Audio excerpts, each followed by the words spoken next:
My husband refused couples therapy. Then secretly went alone and blamed me. I 32 have spent the last 3 years begging my husband 35M to try couples therapy with me. Not because our marriage was falling apart, but because we were drifting. We communicated poorly, argued often over nothing, and whenever I tried opening up, he shut down or deflected. Therapy felt like the only thing that could help us break the cycle. But every time I brought it up, he acted like I had insulted him. He said therapy was pointless, that strangers couldn't fix what we could talk out ourselves, even though we were not talking anything out. He claimed he didn't believe in therapy, didn't trust therapists, didn't want someone meddling in our marriage. I eventually stopped asking because each conversation became a fight. Over the past year things got worse. He became distant in ways I couldn't explain. He came home earlier but spent more time closed off in the office. He stopped initiating anything, conversations, affection, intimacy. When I asked what was wrong, he said I was reading into things. When I tried expressing my needs, he told me I was starting arguments for attention.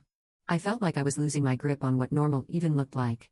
The unraveling started in the most mundane way. A missed appointment reminder popped up on our shared tablet. Normally I wouldn't snoop, but the preview said session rescheduled. When I opened the email, my entire world tilted. It was from a therapist's office. A therapist he'd been seeing every other week for nearly 4 months. A therapist whose name I only recognized because I had once sent him a recommendation list when we fought about communication. I confronted him that evening. He froze like I had caught him cheating. He said he only went to work on himself, and that it didn't involve me. When I asked why he kept it a secret, he said he didn't want judgment. When I asked why he refused couples therapy but went alone, he snapped that I was making everything about myself. But the cracks showed quickly. His defensiveness wasn't about privacy, it was about something else. 2 days later I found out what. The therapist called me. Not unlawfully, my husband had apparently given permission for her to reach out regarding joint marital concerns. She sounded confused, even uncomfortable. She told me gently that my husband had been describing a marriage so different from reality that she needed clarification before continuing sessions. He had told her I was emotionally unstable, controlling, verbally abusive, and prone to rage episodes. He claimed I monitored his movements, manipulated him financially, and threatened divorce weekly. None of it was true. Not even exaggerated. Just fabricated from nothing. I sat there silent while she explained that something felt off because he always contradicted himself. He'd claim I isolated him, then say he preferred being alone. He'd say I screamed at him, then say I was cold and quiet. He never gave consistent examples, just broad accusations. She said she suspected he was using therapy to reframe himself as a victim rather than deal with whatever was actually happening. I felt sick. I had been begging him for years to get help, and when he finally did, he used therapy to create an entirely fictional version of me.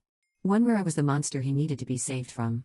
The therapist encouraged me to come in for a joint clarification session, not couples therapy, just factual grounding. I agreed because I needed to understand. The session was surreal.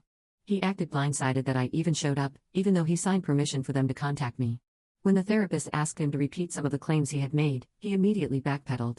He said he misspoke, that he had been emotional, that he exaggerated to get help. She calmly told him exaggeration is normal, but fabricating entire narratives is not. He sweated through the whole hour. I barely spoke because watching him fold in on himself was like watching a stranger wear my husband's face.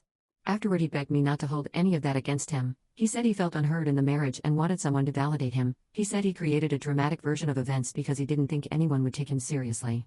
He kept repeating that he didn't mean to hurt me, but he didn't apologize for the lies, only for being caught. That was the original post. Here is the update. 2 weeks later, his therapist emailed me privately, something I didn't expect.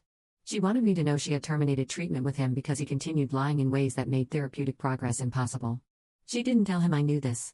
She simply told him she wasn't the right fit and referred him out, but she told me the truth because she didn't want me thinking I had been the problem. When he learned she quit on him, he spiraled. He accused me of ruining therapy for him, said I interfered and got involved where I wasn't welcome. He said he would never trust me again. The irony nearly knocked me out. That was the moment I realized therapy didn't break him, accountability did. He wanted sympathy, not healing.